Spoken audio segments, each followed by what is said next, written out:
ابن ابی حاتم میں ہے کہ حضرت مولا علی رضی اللہ تعالیٰ عنہ کی شہادت کے بعد حضرت امام حسن رضی اللہ تعالیٰ عنہ کو خلیفہ بنایا گیا۔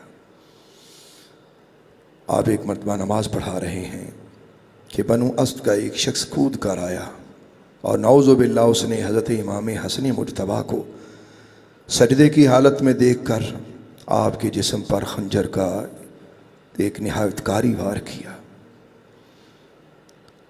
جو آپ کے نرم گوشت میں پیوست ہو گیا۔ نعوذ باللہ، استغفر اللہ تعالی۔ اور اللہ کی حضور تو آپ کی توجہ آپ کو اپنے بابا سے ملی تھی۔ اس خاندان کی معرفت الہیہ کون نہیں جانتا کہ اللہ کے حضور جب کھڑے ہوں تو دنیا و ما فیہا سے بے خبر، سوائے ایک علیم و خبیر کے انہیں کسی کی خبر نہ ہوتی تھی۔ تو حضرت امام حسن مجتبیٰ رضی اللہ تبارک و تعالیٰ عنہ کافی زخمی ہو گئے۔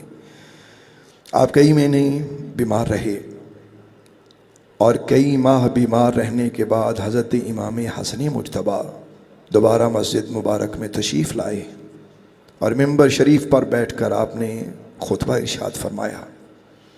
آپ نے فرمایا، اے عراق والو، تمہیں ہمارے بارے میں اللہ سے ڈرنا چاہیے، ہمارے بارے میں اللہ کا خوف کیا کرو کہ ہم تمہارے حاکم ہیں۔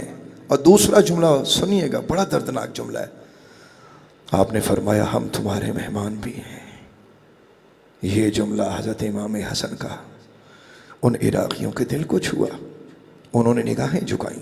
اس کے بعد حضرت امام حسن مجتبیٰ نے قرآن کریم برہان رحیم کی یہ آیت کریمہ پڑھی، انما یرید اللہ لیذہب عنکم الرجس اہل البیت ویطہرکم تطہیرا، یعنی آیت تطہیر کی تلاوت کی کہ اللہ نے ارادہ فرما لیا ہے اے نبی کے گھر والوں کہ تمہیں پاک و صاف کر دے، اور اللہ نے نبی کے گھر والوں کو خوب پاک اور صاف ستھرا کر دیا ہے۔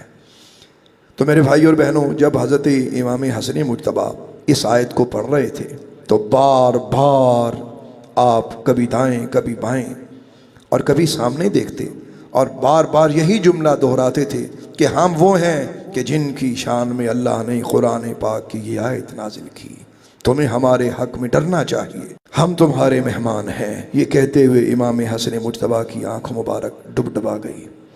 آپ کی آنکھ مبارک میں جب آنسو دیکھے تو پوری مسجد رونے لگی، لوگوں کی آوازیں بلند ہوئیں، یہاں تک کہ امام حسن مجتبیٰ آپ آیت تطہیر پڑھتے پڑھتے ممبر شریف سے نیچے اتر آئے۔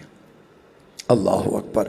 تو میرے بھائی اور بہنوں، آپ نے غور کیا کہ یہ خانوادہ مصطفیٰ اتنا عظیم ہے کہ ان کی طہارت، ان کی پاکیزگی کا ذکر اللہ نے اپنے قرآن پاک میں خوبصورت انداز میں بیان فرمایا، اور خود امام حسن مجتبیٰ نے اپنے لیے اس آیت کو تلاوت فرمایا اور ہر قسم کا شک دور کر دیا۔ اب وہ لوگ سوچیں کہ جو کہتے ہیں کہ آیت تطہیر میں اہل بیت شامل نہیں، کتنے ظلم کی بات ہے۔ ایک بار ایسا ہوا کہ حضرت امام حسن مجتبیٰ تشریف فرما ہیں، ایک شامی شخص آپ کے پاس آیا تو حضرت امام حسن سرکار نے آپ نے اسے کچھ فرمایا، اس نے آپ سے کوئی بات چیت کی تو آپ نے جواباً اسے ارشاد فرمایا، کیا تم نے سورہ احزاب کی آیت تطہیر نہیں پڑھی؟ اس نے کہا جی پڑھی ہے۔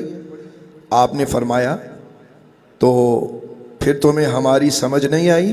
اب وہ بندہ سمجھدار تھا، اس نے کہا حضور اس آیت میں کیا آپ مراد ہیں؟ تو آپ نے فرمایا ہاں، کہ جن کو اللہ نے طہارت بخشی ہے وہ ہم ہی تو لوگ ہیں، وہ ہم ہی ہیں۔